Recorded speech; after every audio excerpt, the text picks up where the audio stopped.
Due to the graphic nature of its content, listener discretion is advised. From the halls of Montezuma to the shores of Tripoli, we fight our country's battles in the air, on land and sea. First to fight for On this episode of Cigars and Sea Stories, Mike and Juslin sit down with guest and fellow Marine Juan Valdez. Juan, are you there, buddy? Are you with us? I am here. Fantastic. Thank you for having me. Yes, absolutely. It's great to have you, dude. For the listening audience, if you don't mind me asking, what is your ethnic descent, young man? I am an American of Dominican descent. I was actually born in Dominican Republic.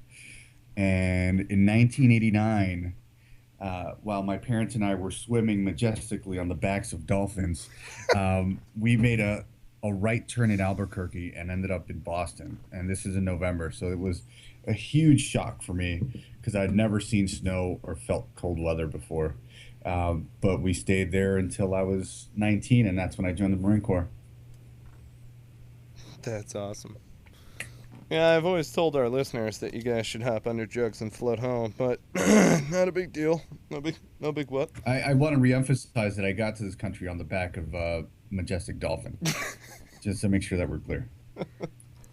Dolphins are one of the only animals that will rape you. Did you know that? Really? I didn't know that. Dolphins love to rape. So they are rapers. So I look like a giant seal in the water, and I could be eaten by sharks and or raped by dolphins. Yes. Probably at the same time. Well, possibly. Well, no. Okay. A dolphin, depending on the species of dolphin, will come and save you and pretend to be your knight in shining armor, and then and lead you to the promised land that is New England. Surprise. You guys like swam past Bermuda and like, fuck that place. Boston, greener pastures. It was more like, fuck those guys. We ain't going over there. We're going up north. Got a nor'easter blowing us across. It's like what baseball teams are down in Florida? Oh, yeah, the Marlins. Get out of here, dude. I'm all about the Red Sox. Oh, Jesus Christ. All right, so you told us you have an interesting backstory, and I don't know how in-depth you want to go with it as far as your Marine Corps experience, obviously us being combat veterans and you and I serving together, but you have a very interesting experience in the military, and you came in when you were 19. What unit did you go to? Well, you went to PI, correct? Yes, sir. Okay, and did all your East Coast training. What was your first unit? I was with 2nd Battalion, 8 Marines. Weapons Company, down in beautiful Camp Lejeune, North Carolina. Only a hint of sarcasm there. Never. So, where'd you deploy? Actually, you know what? North Carolina's beautiful. Jacksonville, not so much. Okay, I'll give you that. I'm sure that we have listeners in Fort Bragg who are going, I don't think Bragg's up there all that well either. Better than Jacksonville, I can tell you that from experience. Well, Jayville's got its charms, baby. I mean, driftwood, cherries, the cave. Ooh, I spent limited amounts of time in Lejeune when I was still in uniform, but I'm telling you, man, anytime I went down there, the Triangle Inn. Oh, dear Lord. Yeah, okay, so where'd you deploy? So I got to 2-8 in, I want to say it was June of 2004. And I deployed with them March of 2005 on the 26th MEU. I was on the USS Kearsarge when it was attacked in Jordan. But we stopped at several places. One of the best places, though, was Spain. Stopped in Spain, went to Greece, Bahrain twice, Dubai twice, Jordan, Saudi Arabia. Some of us went to Israel. Other guys, Golf Company, had the misfortune of going to Djibouti.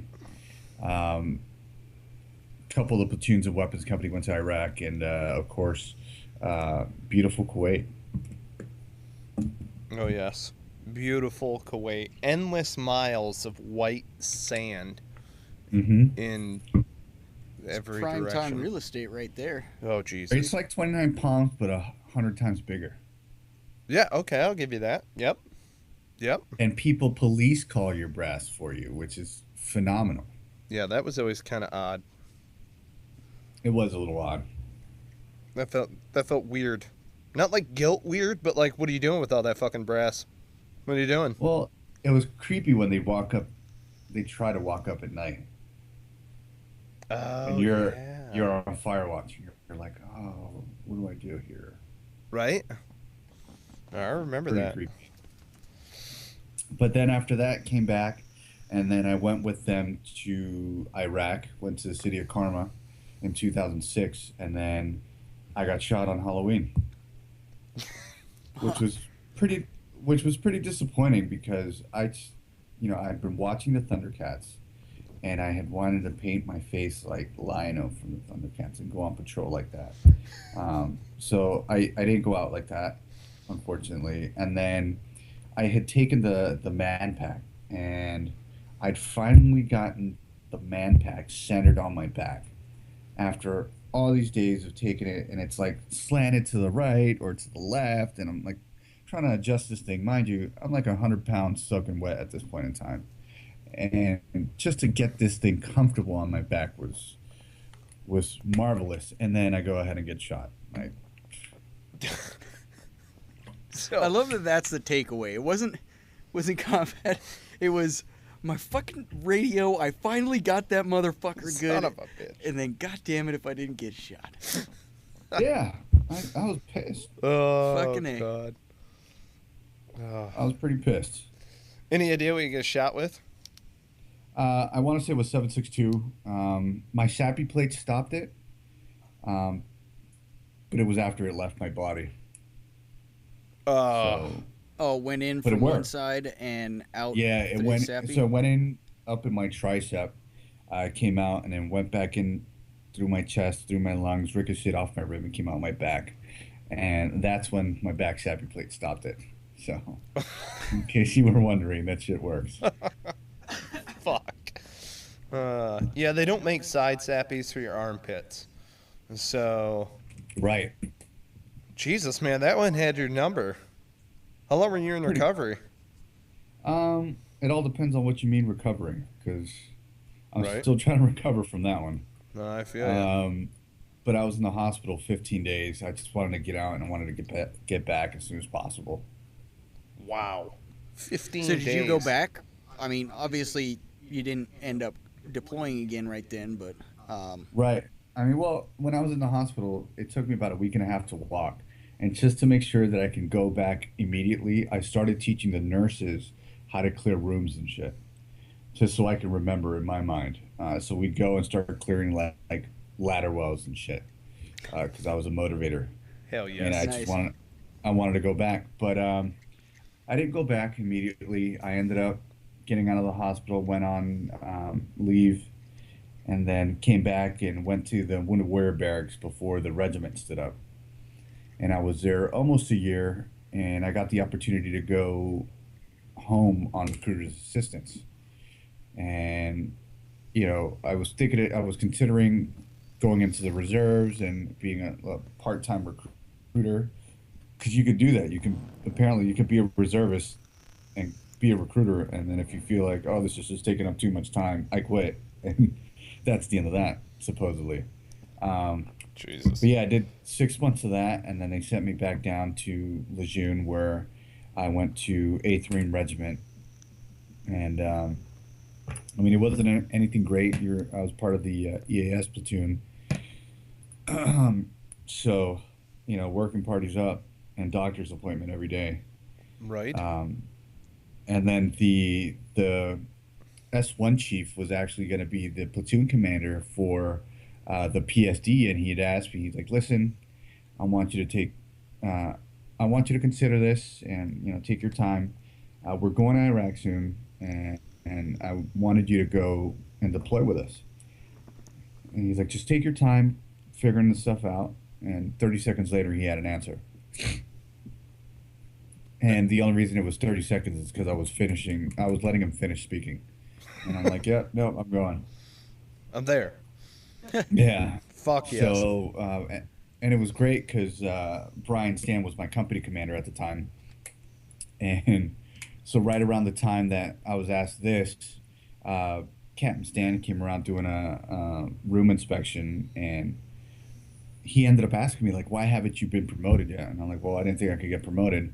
Next day, I get a knock on my door saying, hey, you're getting promoted at noon today. Nice. I'm like, holy shit. So I ended up getting promoted to corporal. Hell yes. And Hell yes. what was awesome about it is my buddy, who was my team leader the day I got shot, Jesse Leach, he was able to come on base and pin me as a corporal.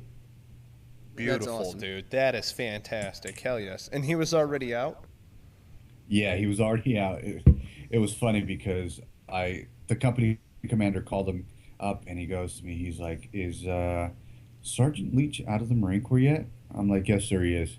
Because he walked up with a bike helmet on and then a goatee and stuff. He's like, oh, okay, just making sure. Just want to make sure before I lock this devil dog on. Better shave that nasty stinker daggone face. Hell yeah. Oh Jesus. So you deployed with them over on the PSD, correct? Yeah, went with them in 2009. We were supposed to spend the entire year in Iraq, and that was definitely a rough time for me, just psychologically dealing with stuff over there and being back over there and just, I guess, facing my demons, so to speak. Luckily for us, luckily for me actually, one of my buddies who was a corpsman, he was a psych tech and he knew how to hypnotize people. So he would I do a few sessions throughout the week of him hypnotizing me and me walking through stuff, and that helped out big time with some of the issues that I was having outside of the AO or out in the AO. Okay. All right. Right on. How does hypnosis work? I mean, is it literally like you just sit there and stare at a watch and then you're like, you're getting sleepy? No, we didn't do any of that crap. I guess you can do that, but it's more like guided meditation is what it really is. So he wasn't making me cluck like a chicken or bark like a dog or anything like that, but it was like enhanced imagery and imagery. Where the hell did I get that word from? Like recall? Yeah, and we were just doing, basically, it was guided meditation is what it really was. And it was really, really helpful because we'd go through kind of a scenario of me being out in the AO and like I was yelling at buildings, pretty much is what I was doing. And we go through that and we go through a previous mission and kind of talk through it. And then we go through a beach and we're walking down a beach and we're walking down steps and stuff like that. So you get to the point where you're getting anxious and then he talks you down from that ledge. That's a very interesting process. It is. It was really helpful, I found. And this was while you were in, correct? Like when you were deployed? Country. Yeah, which was, really disappointing to me because here I am in Al-Assad, and I was told that I was in Iraq, but Al-Assad is not Iraq. It was a huge culture shock because I had signed up to be physically miserable, and here I am, I'm in a 2-man can with air conditioning and internet and ASN network and, and like, go to the chow hall for 3 hot meals a day. We had a gym on base. We had an indoor pool on base. If I wanted to, I can go to the main site and go to Cinnabon or Pizza Hut or something. Go to the massive PX there. It was a culture shock. I even got pulled over once and they tried to give me a ticket. You're like, yeah, no, I'm not taking your ticket overseas. You can suck it. It didn't go over well for that guy. That's awesome. Oh dear God. So okay. So when did you re-enlist? Because did you re-enlist in between tours? I re-enlisted towards the end of the deployment. We were cut short. I got promoted on that deployment to sergeant. It was during that time frame. You guys remember this when all the O3 MOSs were getting closed out to get promoted. And I wouldn't have gotten promoted if it wasn't for the Combat Meritorious Board. But I got when the hell did I get promoted? Oh, May 2nd of 2009, I got promoted to Sergeant Combat Meritoriously, and which was I had been in a meritorious board before, but it was just funny because the one board that I didn't have to do anything, I won, but the one board I had to do stuff in, I lost. So I'm like, all right, well, don't do stuff for myself anymore. Got it, and I'll succeed in the future. But yeah, I ended up going on a MIT team, and that was great because I went all over Iraq. It was cool to do that. And then towards the end of that, I started working on my re-enlistment package. I had extended 23 months to go on this deployment with the regiment, and I was actually on med hold when I extended. So I finished up all the paperwork when we got back, and I re-enlisted the month we got back, so I still get all that combat pay and stuff. And I was going to re-enlist to stay in North Carolina when my platoon sergeant said, he's like, listen, don't be a dumbass. You're young and you're single. Go to California. You'll never look back.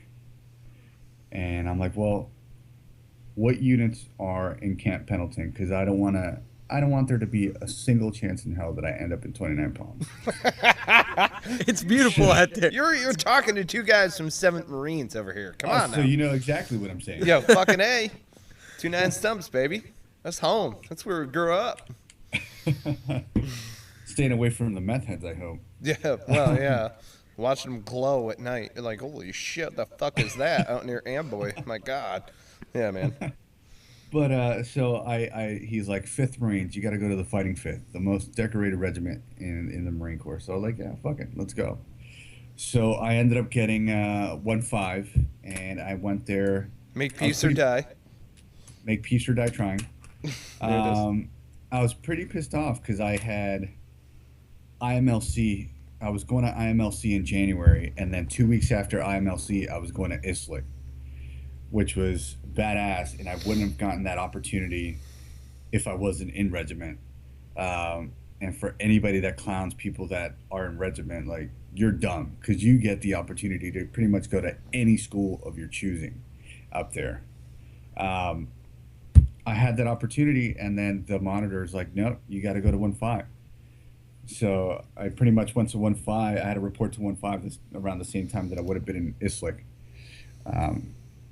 Only to come to find out that we weren't deploying for another year. So, but yeah, got to 1-5, and it was great. I mean, he was right. I never looked back. I never thought about going back to Lejeune. But yeah, and then I deployed with Mike Penny, who was a ghost initially. He got to the platoon, and then, like a month later, they put you on the mid team. Yeah, well, that was... Okay, so that was weird, because when I first came to 1-5, all of you guys were up in Bridgeport. Okay. Which was September of 2010, and I was sitting there, blink, blink, blink, with all these other sergeants, waiting for you guys to come back. We put all the gear away, blah, blah, blah, popped out on like a 96. I go walking into 81's platoon, and there's like fucking 9 sergeants. Yeah. And I had originally come back to the fleet with hopes of pursuing Scout Sniper and then going another route. And I had told, so when I walk in and there's all of you guys, right? I mean, we're talking Jaren's in there, Sega, Mel Gayass is in there. I mean, like, all of these guys are just, I mean, full-on capable sergeants. I'm sitting there going like, all right, I'm going to be tits on a boar hog. You can't forget Kramer. Oh, yes. Sergeant Kramer, the guy who can make shit levitate with his brain. Like, I'm not even kidding you. This guy was so freaking smart. He was doing shit that the battalion gunner couldn't do. Oh, yeah. He was so smart. No, he's an officer now. I was just going to say, yeah, I thought that he took MESEP or the whatever it is, enlisted officer package, not necessarily MESEP because he already had college or something. He's commissioned and he's finishing up his college degree. I feel sorry for whatever platoon gets him because he's going to haze the shit out of him. He can PT, man. But you know what? I swear to God, man, that guy helped me out so much because I was struggling as a sergeant when I first got to 1.5. I had pretty much gone to 8th Reg, and then between 8th Reg and 1.5, I did a total brain dump of knowledge. I don't know what the hell happened, but he helped guide me, and I did a lot of my own studying. I'd stay up late at night studying, reading publications, getting refreshed on stuff. I fell out of my first hike when I got to 1.5. It was pretty embarrassing for me because I'm not going to sit here and say I'm a great hiker, but I've never been one that you have to worry about falling out. Right. You know, and so I fell out. So I started hazing myself. Like I would go on hikes, 2 or 3 hikes a week. Nice. No, I remember. It was so miserable. So when you guys got there, Kramer looks at me and he's like, well, let's see how these guys shape up, you know? So why don't you go take them to have a meeting with First Sergeant Hill? And I remember taking most of you guys up there, and like everybody's dying. Like I'm at the top of the hill, and I think Jaron was the first one up there after me, and he was just like, I want to say it was like 30 seconds to a minute behind me, which is pretty impressive. But everybody was like, wow, this is so fucking miserable, dude. Oh, yeah. I'm like, yeah, welcome to 81s, where we don't do things like normal 81s platoons. Right, exactly. There needs to be a caveat to 1.581s. Especially when I first got there, going back to all of these sergeants sitting around, I was shocked at how efficient the platoon was already being ran, and it had Sergeant Kramer at the helm that was, putting a lot of this together. I was shocked at all of the work that was done in the backyard, that was done in the tomato patch. Wacky Wednesdays and Monday night lights. There you go. And First Sergeant Hill, the microwave run. I mean, like, Hands of Hope enough just sucks because you're running around on hardball, but there was a lot of different places down in Christianitos to just kind of go fuck off in the hills and like really torture somebody. Going up up to the weather vane, going up to the helo pad and around, and oh man, oh yeah, so much fun.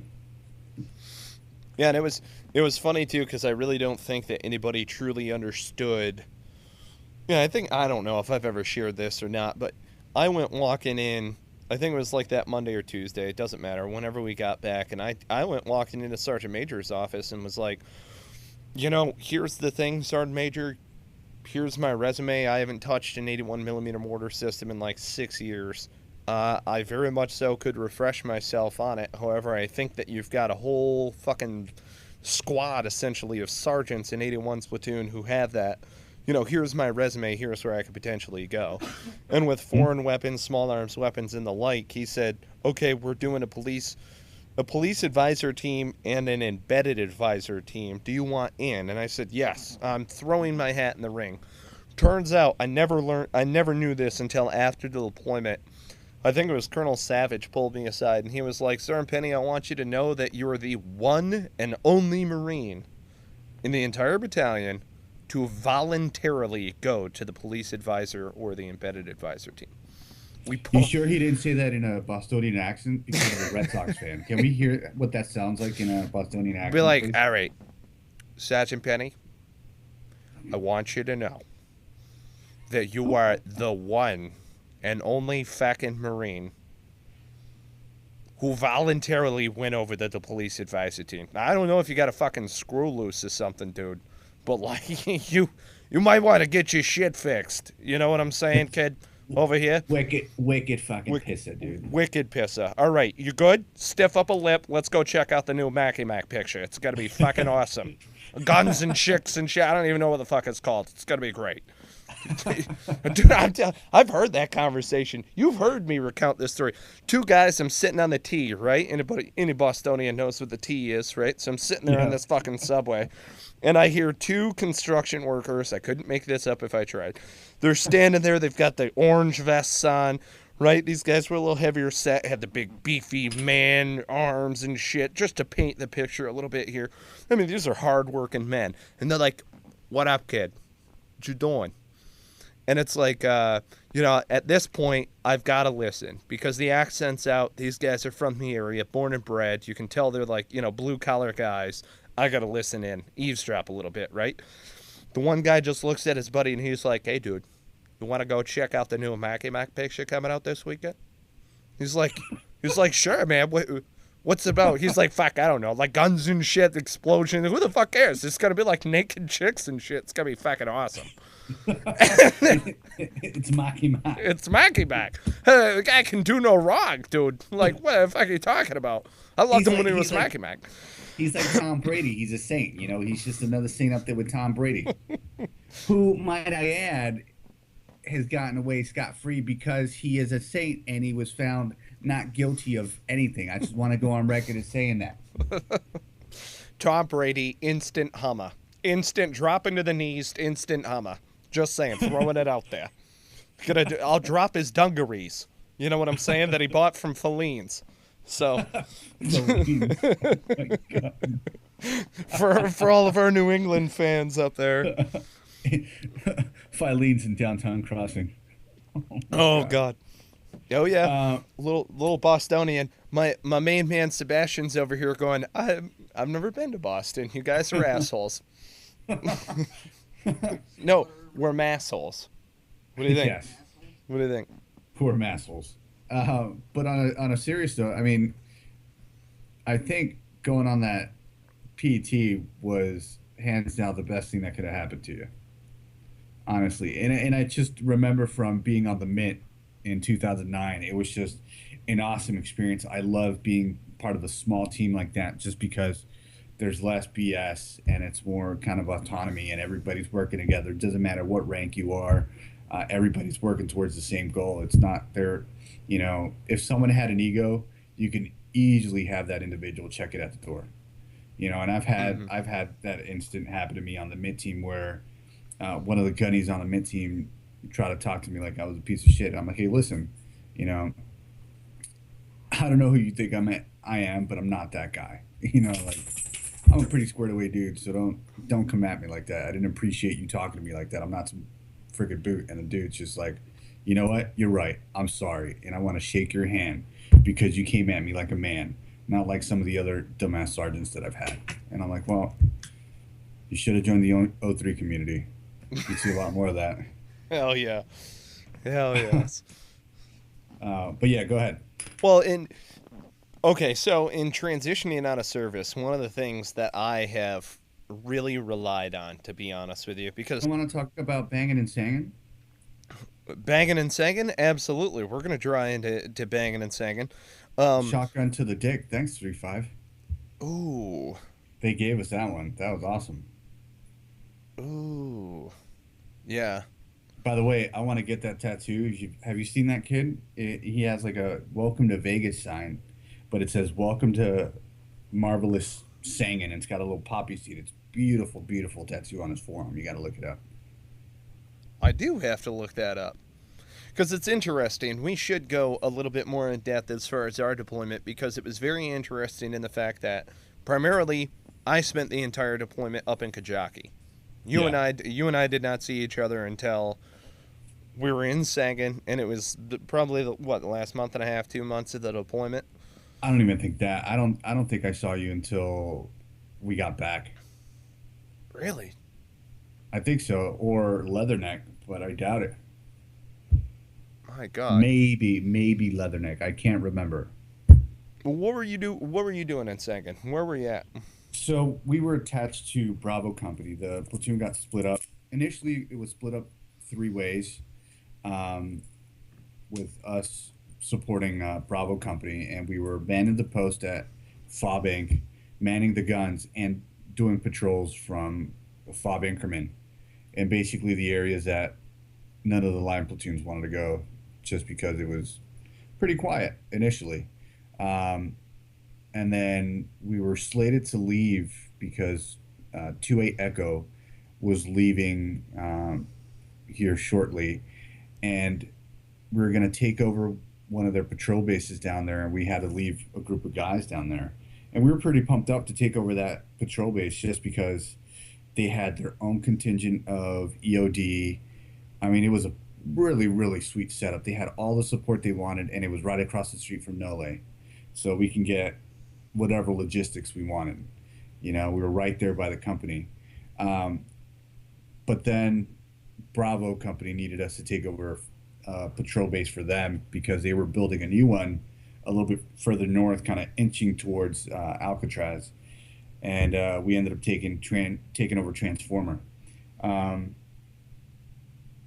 we ended up leaving 12 guys at Increment, and we took 26 guys to include O'Shea and Stewart over to PB Transformer. And we were just like pushing out patrols like it was going out of style. Where some of the other PBs had 40 to 50 guys in it, we had 24. And consistently, we had a 23.5-hour presence in the AO. Wow. And we ran things a little bit differently than some of the other platoons. 3-5 was definitely intense, and which afforded us a lot of things. I know people hear this coin and counterinsurgency, and they don't really know what it means. But for me, being an immigrant, my parents were alive in the 60s when the Marine Corps went to Dominican Republic. So every time I went on patrol, for me, it was all about getting the Marines back, and whatever the cost. And I went into Sangin with the mentality that I was going to die in Sangin. And, I was okay with that. But I was willing to do whatever it took to bring the Marines back. And it was counterinsurgency operations. And it ended up working out for us really, really well. Luckily, I was open-minded. And I kind of just took this in. And I'm like, oh, so I'm just treating people like they're human beings. I get it. Shocking. So, so I just went out there and I forced myself to talk to people and forced people to talk to me. And I forced people to like me, pretty much is what it was. Like, oh, I know about some of your customs. You guys have to treat your guests as like relatives, and you have to offer them food and stuff like that. So how about some chai? And I'd sit there and talk to them about just stuff. I'd shoot the shit with them initially. But the initial month when we took over PB Transformer, we mimicked everything 3rd Platoon did. We wanted to look the same way.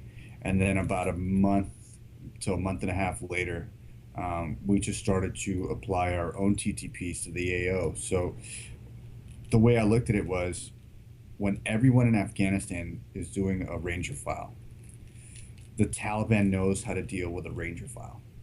So I have to do something different. And that month to month and a half gave me enough time to kind of be aware of my surroundings and be aware of what we were dealing with. And up in that area, it was more kinetic than anything else. Yes, we had an IED threat, but it wasn't as bad as, 1,500 meters south of us at PB Fires or PB Atoll. But so I was able to do things differently, and I started using wedge formations or echelon left, echelon right. I did the YMCA one day. And the locals would look at me or look at us like we had dicks on our foreheads. Right. Which is great, because if they're looking at us like that, what's the Taliban looking at us like? So, and then I was spread a little bit further than some of the other squads. So I'd have a squad of 9 guys in 2 teams, and we would be maybe 500 meters apart from each other, far away enough where we can touch 2 areas of the AO at the same time, but close enough that we can effectively support each other. And we always knew where we were going or where we were, so we weren't shooting at each other. Right. And then 1-6 came, and we got attached to Weapons Company 1-6, which was pretty cool because the company commander for Weapons 1-6 was in 2-8 as well when I was there, and he remembered me. But that afforded us the opportunity to have a TO squad of 12 and 1. And once that happened, now I have 3 teams. What am I going to do? So I would have each team roughly 500 meters apart, and we just rotate around in like a triangle because the locals, when they're calling it, it's like, oh, there's Marines everywhere. There might be only 13 guys out there, but there's Marines everywhere. Everywhere they turn, there's going to be a Marine, and it would just confuse the shit out of them, and the Taliban didn't know how to react to it, and we were able to avoid a lot of the IEDs out there, thankfully. And eventually, when we looked at the end of the deployment, third force came over and did a left-see right-see with us, and 1-6 was going up to do a push to Kajaki. And when we looked at the end of that deployment, our specific AO for the PB was peaceful, like no IEDs. We weren't getting attacks. As a matter of fact, we had one of the locals kill 2 Taliban dudes that were trying to place IEDs in his farmland, simply because they had killed his son. And in one of the shures that we had, we gave him a couple pictures that we had taken with his son, and he really, really appreciated that. He appreciated that, and it just went so far, and just being able to talk with these people and just show interest in them. That kind of they reciprocated that towards us and started, instead of saying, oh, we're worried about the locals, they'd say, we're worried about you. We don't want you guys to get hurt because you guys are the good Marines. Just because we treated them differently, and Yes. It worked out wonders for us. No, absolutely. I know exactly what you mean. Because that was the essence and the key with the police advisor team. Because I tell you what, I mention this to guys all the time. The hardest part about being an advisor is not at all building rapport with the local nationals. The hardest part is trying to convince our fellow military units to partner with local nationals. Exactly, and I get it. It's so frustrating because they're not like us, and they're never going to be Marines. Of course not. Right. So it's not going to happen. But you have to take what you can and try to instill that esprit de corps that we have, and make them proud of who they are, and get that working for them. Yeah. That seems to be one of the things that's lacking. At least, I mean, I only got to see the Iraq theater, but that identity, I mean, it seems to be that the only time you can really get people to rally around is if they're scared of their own lives being lost because of it, rather than, hey, this is our city, these are our people, we ought to defend it. One of the things that I found helpful is that, I mean, you learn the culture, and that they're, family oriented, and they're tribe centered, right? So you start harping on that stuff, and you start telling them, hey, you got to start doing this for your tribe. You got to think about your kids. What about your kids? What about your family? What are they going to think? What happens when we leave and, you let this get taken over? So you start challenging their belief system a little bit, by instilling pride. Like, you're a warrior. You can do this. Your tribe's going to be proud of you. So.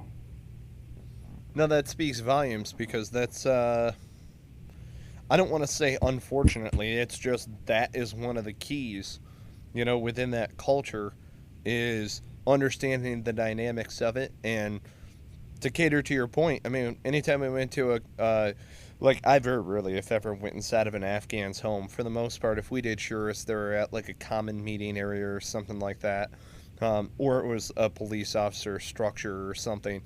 But it's always, let's get the hot chai, let's get the makeshift guitar. Do you have anybody with like a makeshift 4-string guitar that they made out of balsa wood or something like that?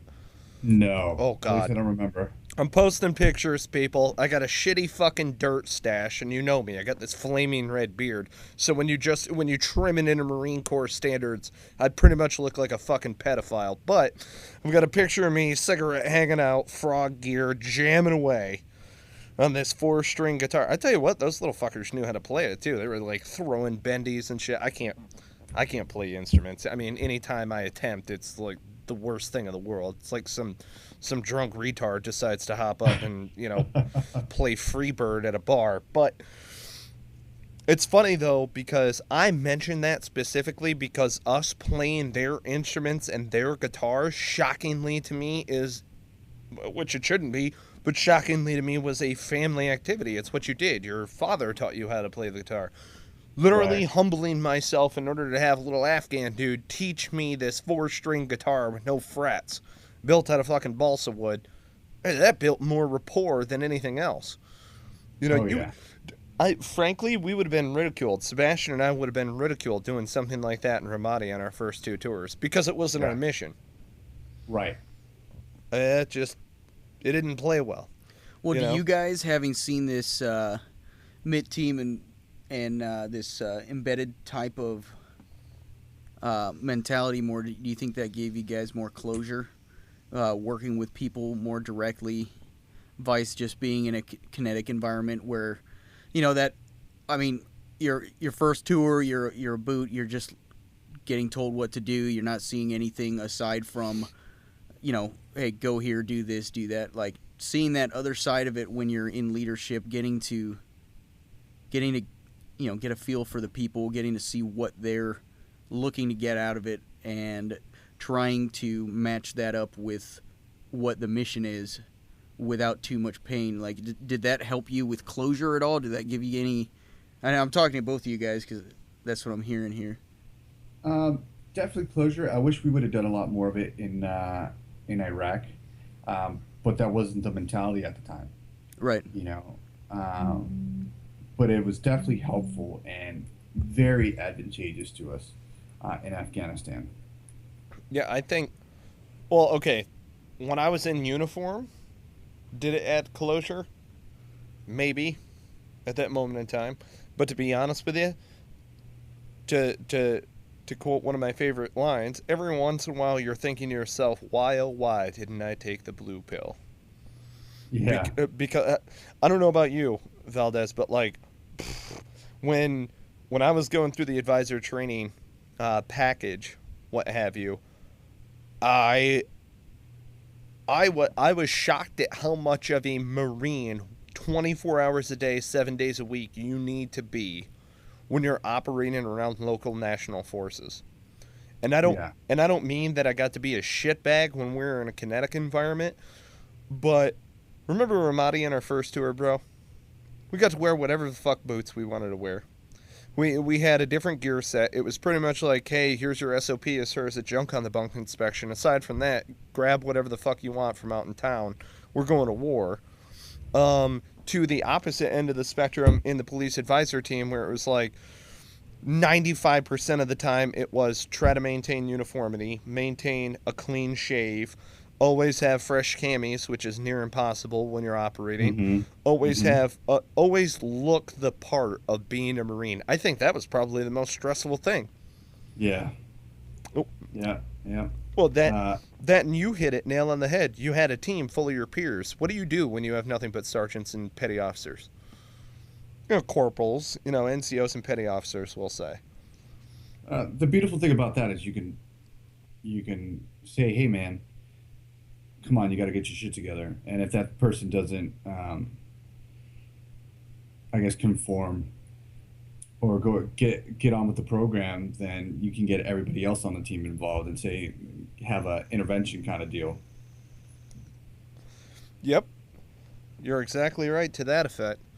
Yeah, it's, what's funny to me, and I honestly, I think at one point in time knew that you're in a MIT, right? Not a pit.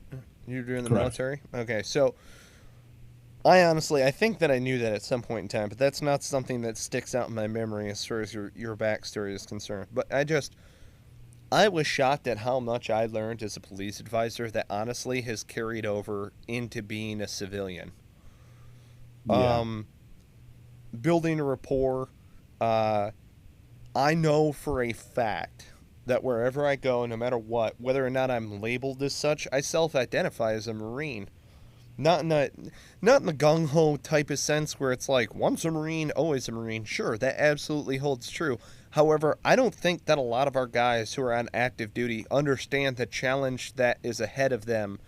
Now that they have learned our subculture, they understand who they are as a Marine. They identify as a sergeant, especially.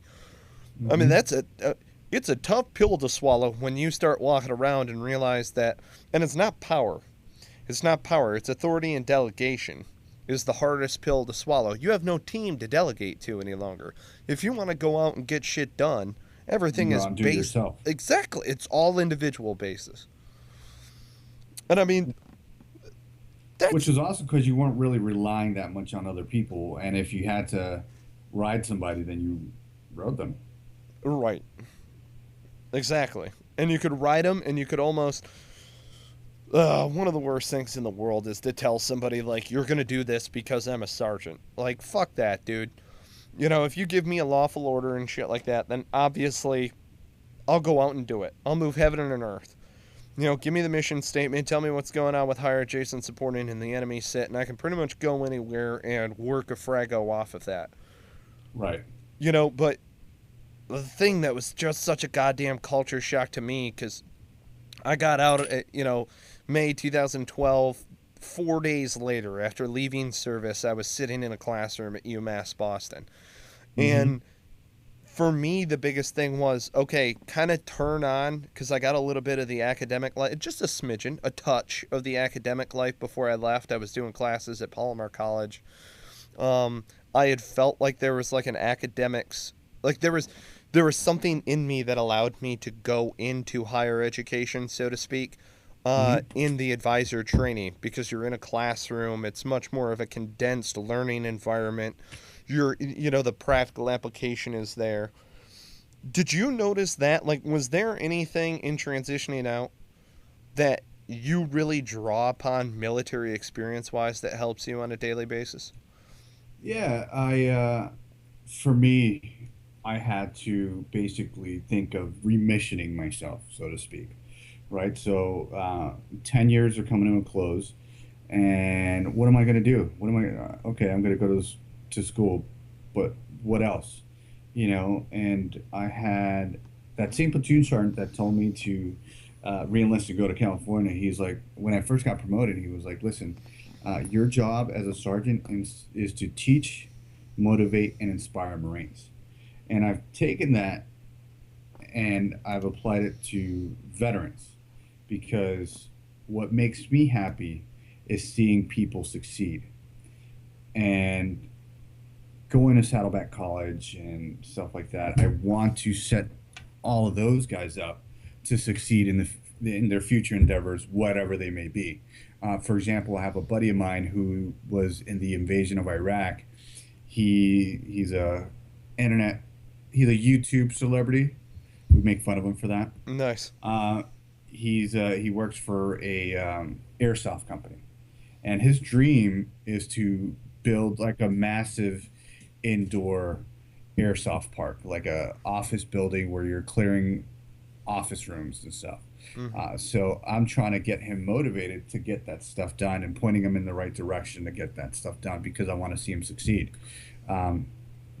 You would be surprised the amount of veterans that get out of the military, and before they got out, they've dropped their packs and they haven't been able to pick up their packs again.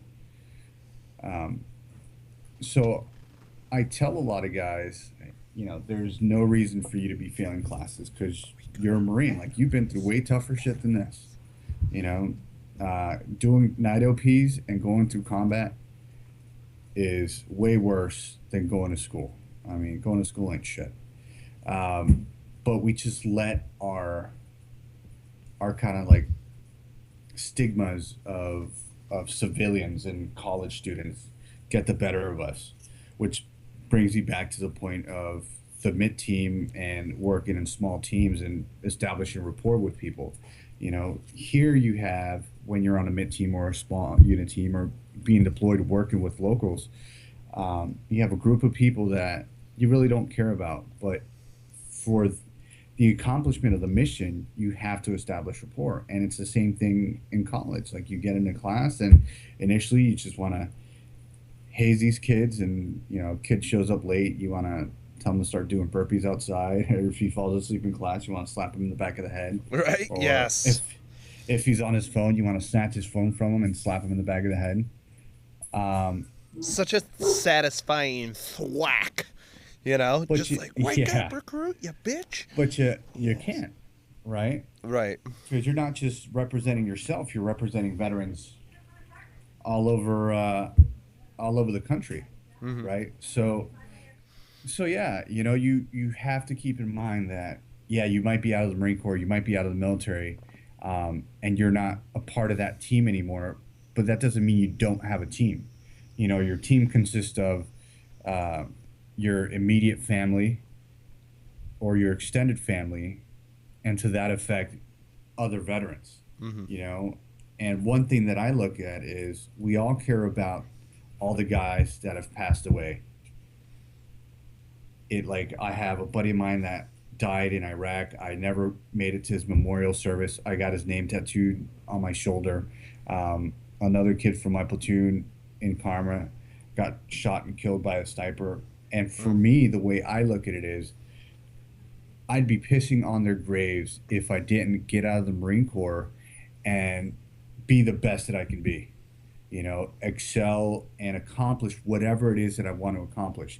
If I want to open up, and I had a Marine tell me this, he wanted to open up a donut shop. He was going to call it Alphabet Donuts. So let's say I want to open up Alphabet Donuts, I'd be pissing on their graves if I didn't do everything possible to achieve that dream. PTSD, TBI or not. We never had it. We had excuses, but they weren't tolerated. It was all about mission accomplishment, and achieving your dreams is the mission. So the excuse that, I have PTSD, these kids piss me off, this, that, and the other, isn't an excuse. You're just failing yourself and you're failing everybody else. Right. And you need to get out there. You got to pull your head out of your ass and you got to get to it. You got to hit the books, because you owe it to yourself and you owe it to everybody that's gone before you to do well. Yeah. Well, I think that you're really cluing in on something here, because, one of the things that I talk to fellow veterans about is you had a passion, you had a burning desire when you actually came in, into the military. Whether that was service or not is beside the point. We all joined out of service. We understood that, to whatever extent. A lot of us, maybe, for instance, just didn't have anywhere else to go. Yeah. There were some of us who served amongst the ranks and said, well, I ain't got any family. I'm living out of my car. Fuck it. This is the best option I got, and they passed the ASVAB and went through and became successes. But really what I am hearing in this also, and I love talking to you especially because I know a lot of the work that you've done and your passion in helping your fellow veterans that are out there. That's one of the reasons we wanted to have you on as a guest. But it's tapping into the mission and the burning desire. And in my opinion, really, there's two opposite ends of the spectrum, if you will. All right, and I offer this up, by all means, tear it apart. You either, for the most part, want to work in a large company, which has structure to whatever degree, whatever extent, or the opposite end of the spectrum. Veterans typically don't fall somewhere in the middle. I don't know why. But you have our route as far as entrepreneurship and pursuing that. And an interesting thing is, a lot of guys don't realize this. We're hovering right now at around 14.8%. Call it 15% for easy math, okay? Right.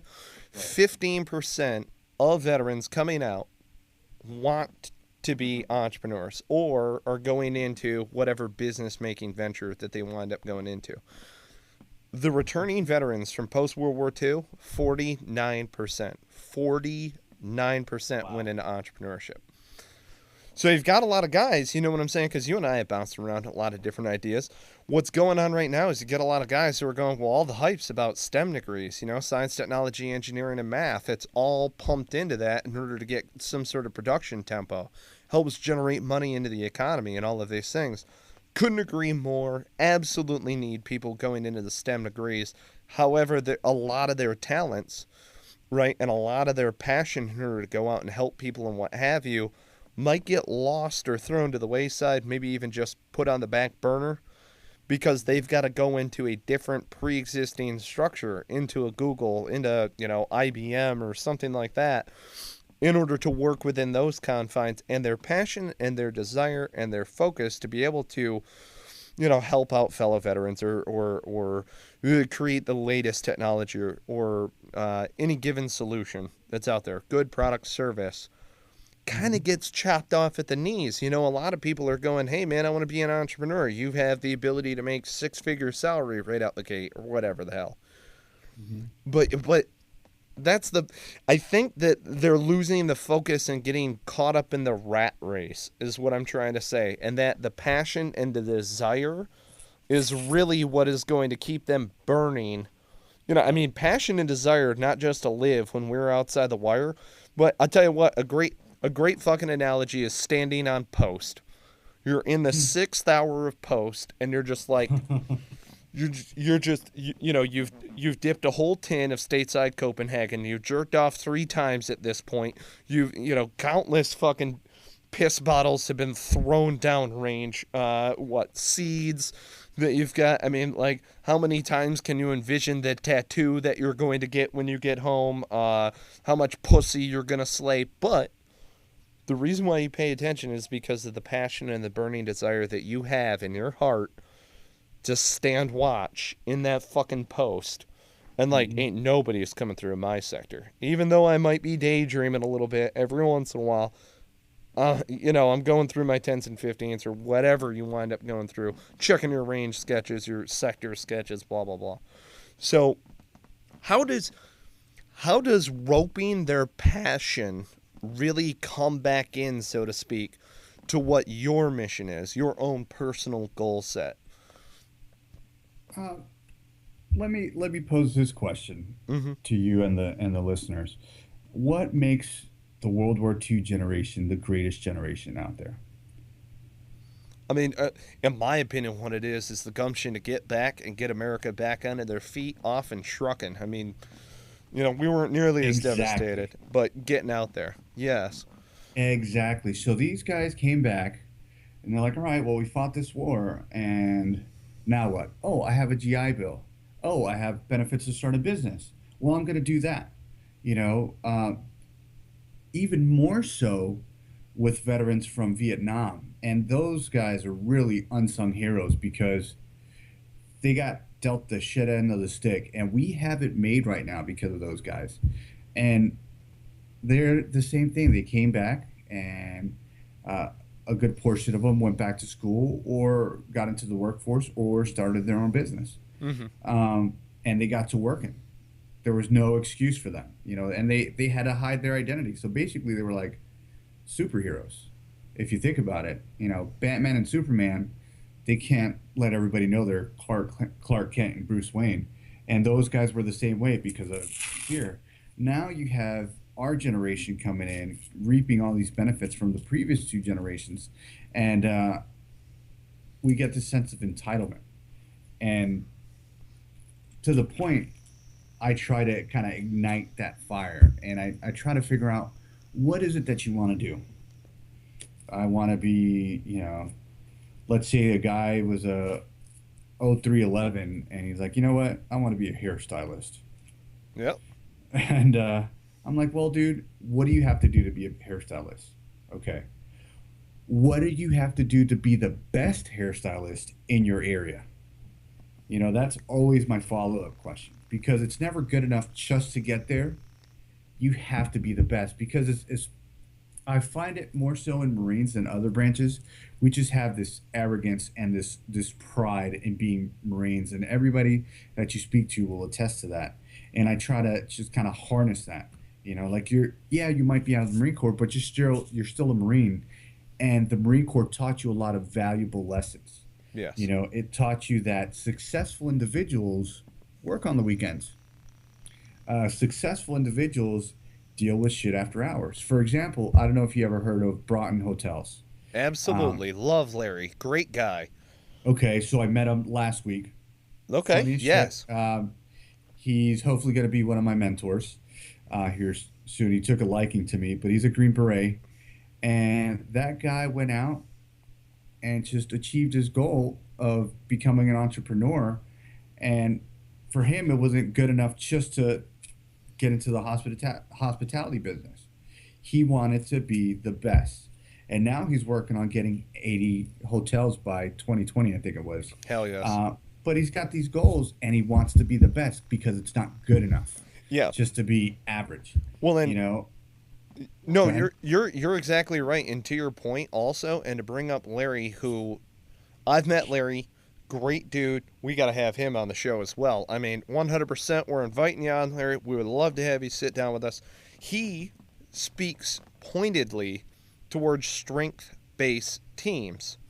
Mm-hmm. And the whole point being is that you're in your strength, right? Whatever that may be, your core understanding, your skill set, you know, kind of bringing it back to the individual veteran.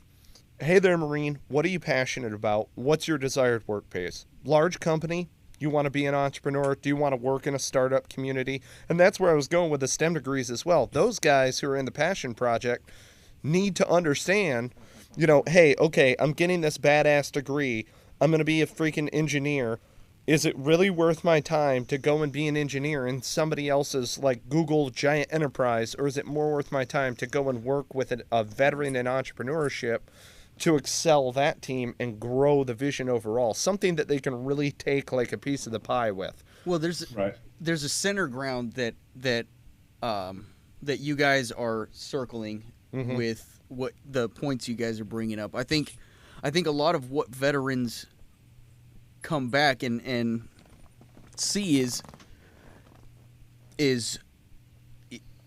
you've been in all these situations where life and death really have crossed your mind, and you've come to grips with all of these different facets, especially if you've ever walked past boots and rifle and Kevlar sitting up there after somebody got killed. But beside that, you get back and you're exposed to really drawing meaning from the things that you do, and then having a group of people that are commiserating with you the entire time. Yep. And you get back, and the American dream is, I know for me, the first time I had to press a crosswalk button when I got back, I was like, what the fuck happened to freedom? And then I had to back myself off that ledge, like, hold on, we have structure. It's not trying to limit my freedom. It's just trying to keep roads functional for people using them, Yep. So you don't get hit by a car, because that's the last thing we want. Right. But on that note, I mean, I think we get back and we see this shit. Oh, that's it. It's like, hey, work for $1. Okay, well, when I was clearing a room or hit by an IED or get shot at in this scenario, I could give a fuck less about $1. I really could. And at that moment, I was ready to die. So, given that, like, I really think that maybe my life ought to mean something, considering I just lived through this, and like you were saying, others of my brothers have not. Right. So we get back to this shit show of no one actually pursuing like a drive or a passion in life, and rather it's like, oh hey, let's funnel you through this program or this idea or this venture that gets you. Okay, see, you're part of the workforce. You're good now. Right. And so many of us are still driven by that, like, it's not higher calling, it's just, I need to have import, I need to have urgency to what I'm doing. Just like it would be if a guy was driven to be a barber and he wants to be the best barber or hairstylist, whatever endeavor. So the disconnect I see with the guys killing themselves is that they are accustomed to making life and death decisions. They're just like, well, shit isn't worth it. Right. So, well, then with that, like, yeah. I'm just hoping that through all these endeavors and through talking with guys like you, that we can start to inspire guys to actually like, hey, you can find that outside the military. Yep. And it can be in a structured thing like a corporate job, but at the same time, if you're doing that, you're going to have to develop a support group of veterans that are outside of that. Yeah. But then it's still this juggling, like I work, and then I work so that eventually I can live, rather than live and have the fruits of living the way I want be money and whatever else comes with it. Right. I don't know. I started to get off on tangent there, but No. You're exactly right, because what it is it's getting caught up in the rat race. yeah. You know, and this ties in very well to exactly what we were talking about with Larry also, because Larry Broughton gets it. I first engaged him when we went to a workshop at the Entrepreneurship Boot Camp for Veterans National Conference down in Atlanta, and this was in October of last year. What I thought was great about his presentation is the way that you are challenging the shit out of those individuals, but you're doing it within their strength base. So one of the things that I always do, okay, maybe this is because I'm a fucking dork, but I always bring it back into a baseline military analogy, okay? If I am a designated marksman, which I was in the Corps, right, and I'm up on Overwatch providing a precision weapons asset somewhere, they will never call me for 81 millimeter support. Why would they ever call a DM in a precision weapons role? Why would they ever call a DM never? They would never call a DM. So what's the point? The guy is, where am I going with this? The guy is operating, the DM is operating within his strength set. You're not going to call them out of their already challenging role so that you can get them to play around with 81s. It's just not going to happen. So in a business environment or what have you, you know, and it's really working with the teams also. That's another thing that a lot of entrepreneurs especially don't necessarily understand. If you take a veteran, okay, who is, hey man, I'm going to study computer science, but my real passion is using computer science in order to make funny, crazy, crack-up, satirical videos, hey man, more fucking power to you. I don't care whether or not you complete a degree path. I guess it helps as far as our hiring principles, especially if we're I give a shit as far as if my accountant has a fucking degree or, you know, the doctor who's about to chop something off of me. However, I mean, I don't give two shits whether or not Juslin over here has a degree. I care whether or not he can direct the fucking show. So, So in operating in his strength base, I would never pull him over and be like, hey, bro, I know that you're helping with the show right now, but I need you to do all of the bookkeeping. Like, nope, unfortunately, I cannot tackle that one for you. I'm pretty sure it would fucking kill him. So he would brush his teeth with a 9mm just thinking about it. So, you know, I mean, it's like, and again, I'm hitting on this point so much as far as these strength-based applications of it, because really, honestly, I think that the keys there are, what are you passionate about? Where do you desire potentially working? What are your strengths and weaknesses right now as an individual? All right, not even talking about skill set, because that's the next question. What's your current skill set? Oh, well, I was just a grunt.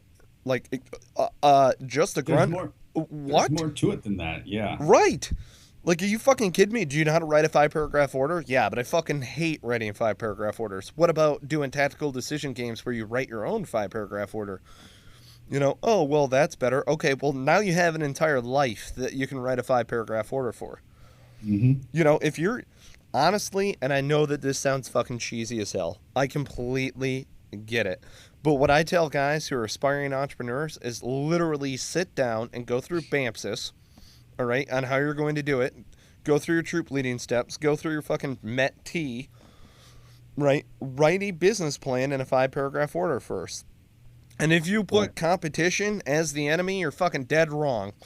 I'll turn that shit around in a heartbeat. Your competition is an adjacent unit.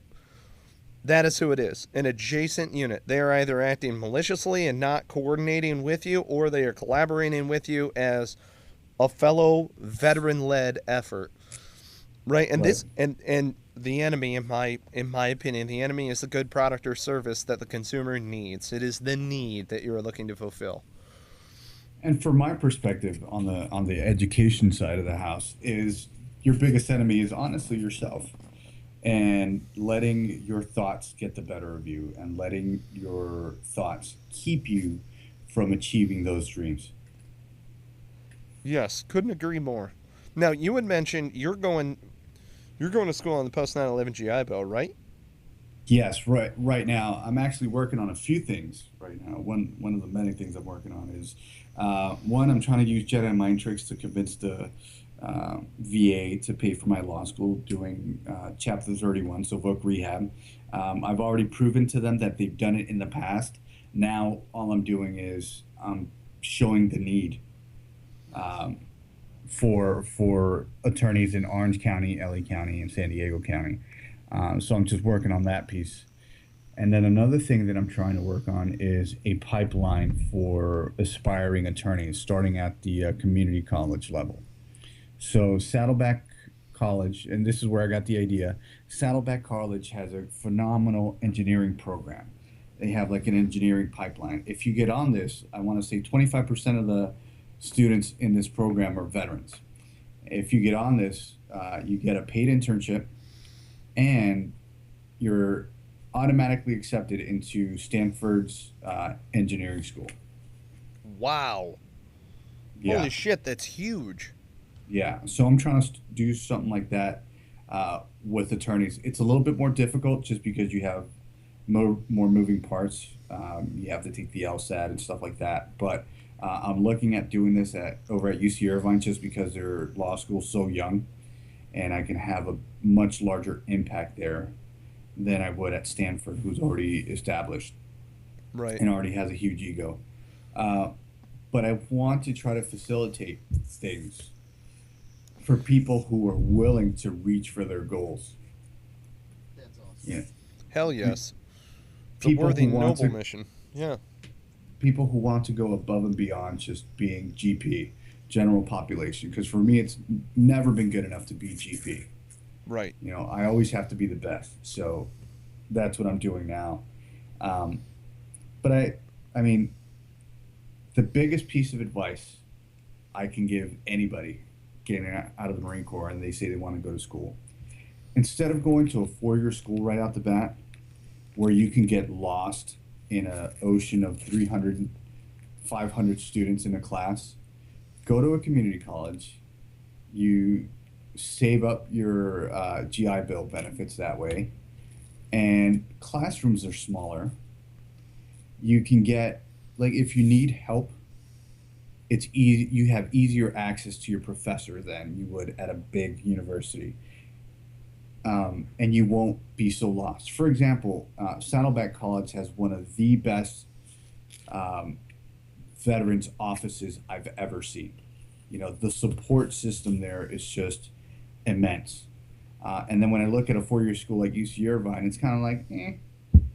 But that's why you start at Saddleback College and establish yourself. You don't have to reinvent the wheel when you go to school. You just have to follow in somebody else's footsteps. You know, and there's so many veterans that go to community college that you can kind of piggyback on them for support. You know, and another thing that I'm working on is trying to figure out how I can integrate the regular student body to help veterans. Because I want us to get over the stigma that college kids are stupid. Yes, when you go to community college, not the best or the brightest go there. But you do meet a lot of quality individuals that are going to go somewhere in life. And they can help guide you into your transition of being a civilian. And also reach out to organizations out there. There's one organization that's going to be coming out here soon. It's called Educate a Hero. And they're going to have a rating system for schools depending on services provided to the veterans. And we're also working on getting like a trial basis for the veterans. So let's say you're still in and you want to go to UC Irvine. Well, you can take an 8-week course at UC Irvine, or you can take like a 30-day trial course at UC Irvine just to see what you think about it. Another thing that I'm trying to do is I'm trying to speak to the leadership starting over at 5th Marine Regiment and say, hey, listen, the Marine Corps says Marines need 90 days to transition out of the Marine Corps. If someone expresses interest in a trade or an entrepreneurship or an education, why not afford them the opportunity to go do that? And I want to partner up with different businesses out in the local community, so that way when, Lance Corporal Schmuckatelli is getting ready to get out after 4 years, he can go intern with a plumber, or he can start taking classes at Saddleback College instead of wasting his time, forcing him to go to the field. Maybe he just turned in his SIF gear, and now you're making him either borrow gear or go back to SIF and take out gear all over again, just for him to go to a 10-day field up that he doesn't need to go to. These are the things that are kind of aggravating the veteran suicide in this country. Right. Well, and I think... Go ahead. Well, I think personally that you're queuing in on both sides of the fence, which is fantastic. You're grabbing the guys who are in the transition phase. We've all heard the horror stories about, SEPs and TAPs. Those folks do a phenomenal job for the amount of time that they honestly have out there. Yeah. You know what I mean? I agree. And a lot of Marines, the problem is the thing that I always check down on my little comment sheet was, this feels like annual training. You've got me in the base theater over on Main Side. You're kicking shit out of the office over there, and I completely get it. But this feels like another check in the box moment when really I should be paying attention. Why didn't you do it? And a lot more of the stuff is done in a classroom now, preparing guys for a potential academic route. And now a lot of the stuff that we're catching is, hey, like. The vast majority of the nonprofits that we highlight or what have you, who have extremely ambitious missions, the number one threat that we hear from a lot of these folks is 9 times out of 10, when you get a veteran coming into your office, they're already on their heels. Hey, I'm 3 months past due on my mortgage or my rent. I'm gonna lose my family. I'm gonna lose my dog. I'm just like, everything is caving in for this individual by the time they are eligible for a lot of the different things that they are seeking help for. Right. And so in having a liaison and having an ambassador, if I may use the word, such as yourself, who is operating on this, and what I love is that you have hit all of the increments. You know what I'm saying? You've talked about the post 9/11 GI Bill and the vocational rehabilitation. Those are 2 key buzz phrases that are echoing throughout our community. You've talked about the trades. There are numerous programs that are out there for men and women who want to go into trades. Helmets to hard hats, I've heard great things. There's a lot of different locals, if they want to go the union route, that have established decent programs for these men and women to go through. But you also, in talking about the 2-year degree path, the community college route, the way that it can potentially and already is set up to be feeders on pipelines such as the engineering program out of Saddleback going to Stanford. And that's awesome. I didn't know about that. That's kick ass. Yeah. The 4-year degree path being I always call it the traditional degree path. Everybody, a lot of guys, what I hear coming from a lot of people who have gone to 4-year universities coming straight out the gate, and I myself dabbled in Palomar and then wound up going to UMass Boston. A lot of these people, that you're seeing in the classrooms come freshman year, it just feels like 13th grade all over again. You feel like Billy Madison sitting in the fucking classroom looking around going like, I don't really fit in here, Right. And I'm glad that you mentioned that. I'm glad that you mentioned the community college aspect, because it's a much, much easier pill to swallow. You know what? I've had my struggles with dealing with students throughout that time. Midas has helped me out immensely because Midas is my service dog. He's been kind of common ground. So students will come up and start asking questions about him, and I can talk about him all day, So I was able to connect with them on that aspect. And I've been able, in the last couple of years, I've been able to grow and understand and say, hey, listen, I don't have to get upset about that kid showing up late, because him showing up late has nothing to do with me. He's not my Marine. He's not representing me. So Well, and I just learned to tune it out. Like, all right, you're late. What a dumbass. And that's the end of that. And I refocus on the task at hand. I refocus on what's important. And you learn that a lot more at a community college than you would at a four-year institution. yeah. Well, and you and I have had phone conversations about this. Mm-hmm. You know, I don't know if you recall, but when I was first out, you know, and you had transitioned over to the area, I remember you giving me a phone call, just being like, "Dude, what the fuck, do these people even care?" And Yeah. and what's funny about it, and this is something that's been harped on by a lot of different people also, whether that's talking with American Legion folks, Boots to Business, which is another great SBA.gov ran entity. A matter of fact, Boots to Business Reboot is from the same people over at Institute of Veteran Military and Families, who run the Entrepreneurship Bootcamp for Veterans, VWise, all of these other great things. They're putting their 2 cents in on, I should say, way more than 2 cents. They're spearheading, basically, redoing the Boots to Business concept, which ties into a lot of the other training that's out there as well.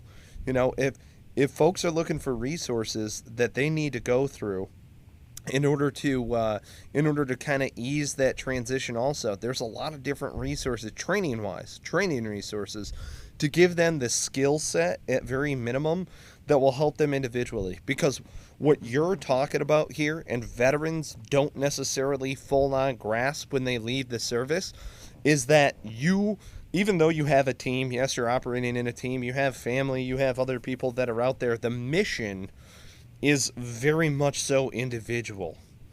If a kid shows up rocking sweatpants and flip-flops, looking like they just came out of the weight room, I completely get it. You know what? You're in school, that makes sense. However, that'll come out in the wash when we're both sitting there prepping for an interview. You know what I'm saying? I mean, if a guy can't show up with a tucked-in shirt and a decent pair of slacks on, they probably aren't going to do very well in that interview. Right. Interestingly, I found, at least in my dealings, that the students I came across in community college, I went to Santa Ana College when I was going through the program there in Orange County, and they were a lot more humble and open to actually moving forward, whereas a lot of the university kids I ended up coming into contact with it was a lot more, okay, this is the next high school, this is me partying and my first taste of freedom, whereas a lot of the students at I don't want to say junior, at a community college level are either employed or are like desperately trying to better themselves. Right. Well, they're adults. Well, no, I mean, a lot of these kids were like 17, 18, or 18, 19 years old, just out of high school. But they didn't seem to have that same, I don't know, because there's not this is a 4-year degree, and at the end of it, you'll be an alum, and you'll have these great experiences in our 4-year, basically next high school, and blah, blah, blah. Like, they don't have that finality to look for. And so I have to make myself look good for the next 2 years. You know, I have to push through these difficulties. And so I just on a personal level, I found them to be a lot more driven, a lot more engaged in what you're doing. Right. But that could be just the people I happen to be exposed to as well, though. I find that it's easier to get on the saddle when you're dealing with a smaller horse, so to speak. Yeah. Is Saddleback College connected to that big church over there, Saddleback Church? It's not. No, it's actually Saddleback College is the #1 community college in the state of California. Oh, really? Yeah, which is awesome, and I can see why. Yeah. But I think the biggest takeaway or the biggest piece of advice I can give is try to be proactive about stuff when you're getting out. If you want to go to school, then go out and search for your local community college and see if they have any classes starting up. And then you go up to your platoon sergeant, platoon commander, and say, hey, listen, I got, 120 days left, or I got 90 days left. I'd like to do this because it's part of my transition. Because I think we need to do a better job at that, at helping veterans transition, starting from the inside. But you do that, and your platoon sergeant, as long as he's not a douchebag, will be like, you know what? Good for you. Yeah, let's go. Let's sign off on this. Use your GI Bill to do that, and we'll figure it out. Be proactive. That's the only way you're going to get success, is if you're proactive and you maintain that initiative that you learned in the military. And then once you get out, contact your local VFW post or Legion post, because those are going to be the organizations that can start you on the right path. They can point you in the right direction. And if they don't know about something, they can help you do the research. Yes. Yeah, absolutely. I actually was just at the American Legion National Conference this past weekend, and you're exactly right. One of the things that's funny about the American Legion, and I'm a Legion member,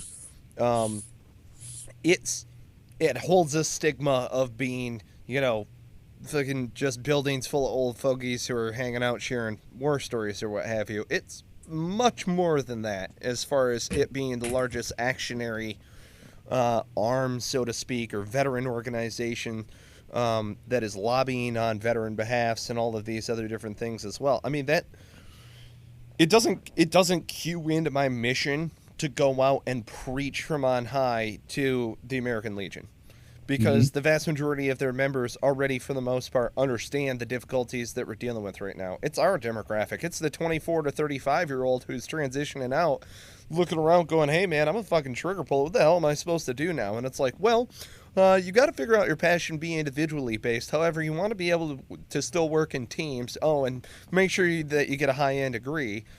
And it's like, oh my God, like, when is this wave going to break, essentially, I mean, this giant tsunami that's coming after me. And you're exactly right. Being able to hit Marines, our service members as a whole, within that sweet spot of the 90-day transition period, and really starting to get them honed in on it. And you want to know something? I'll throw my hand up in the air right now. If they wanted to invite an entrepreneur to Seps and Taps and Camp Lejeune, I will gladly volunteer my time, right, to go out there and discuss things with these guys. Because I'm telling you, one of the things that has stuck with me was when I was sitting in Seps and Taps, there was a fucking Lance Corporal who was sitting there, and he legitimately said, and I quote, "The CIA has just been waiting for infantrymen to pour out of the hallowed halls that is the Marine Corps." Nothing could be further from the truth. Yeah. No one's sitting outside going, man, I can't wait to have this veteran come hang out with me, except for fellow veterans. I mean, for the most part. You know what I mean? Unless they're trying to target the market or something along those lines. For the most part, the CIA is not sitting there going, you know what would be great? I would love to have an E3 infantryman in here with no background whatsoever. But, they stood 6 on, 6 off and did a patrol rotation. The issue, you want to know the biggest issue, in my opinion, that Marines have, which is extremely ironic. The entire time that you're in the Marine Corps, you were told that you are not special at all. You as an individual are not special. The thing is, though, is the organization as a whole, the Marine Corps as a whole, insanely special. The mission, the camaraderie, how small we are, the few, the proud, so on and so forth, insanely special. Okay, so now you're an individual Marine who is sitting out in the middle of America right now. You have no other Marines around you. Do you think you're special now? I mean, because in my opinion, you are. You are insanely special. You were bestowed, essentially, and again, I'm not trying to sound cheesy, but if you learn military planning processes, we refined military planning processes over a 240-year existence. You find me business processes right now that have the same gestation period as a military coordinated planning process. I mean, if you can run a FIST team, for fuck's sake, I mean, you can be a project manager anywhere. I mean, all you need now is a Gantt chart. You know what I'm saying? Yeah.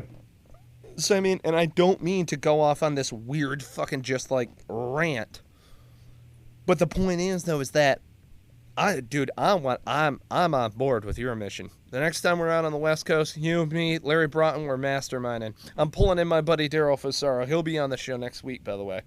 So that Perfect. episode, but I'm telling you, brother, we're getting together. We're doing great things. I love everything that you're doing out there. Hey, we're gonna give you the final word. All right, do me a favor. Can you do 2 different things for us here, and then we've got to sign off because I have got to piss like you wouldn't believe. Me too. Yes. All right. Fantastic. We're on the same wavelength. 2 things. First up. Keep rocking them silkies. Oh, sorry. Well, yeah, you got a sweet dick and a solid pair of silkies on. By the way, Rangers call those Ranger panties. It's fucking weird. Yeah, I find it off-putting. I'm going to ridicule our Ranger buddies for that, by the way, the next time we see them. They're silkies. They're fucking silkies. Yeah. Which you have a great ass, by the way. No homo. Thanks. I've been working out. I can clearly tell you've been doing squat thrusts in the garage. Every day. So I've asked you your military experience, right? And then kind of like going and transitioning out. Yeah, okay, any asshole can ask you that. Give me your biggest, oh shit, I am so fucked moment that you have experienced as a civilian where like, oh shit, remember your training. You know what I mean? The firefight moment that you got into as a civilian when you're like, hey man, I gotta hone in. I'm a fucking Marine. You know, do you have an experience of that? I'd say as I was getting out, like right as the movers came, picked up my stuff, and then I'm driving back to the East Coast, I'm like, holy shit, this is really happening. And then I think I just one of my downfalls is I want to be a perfectionist.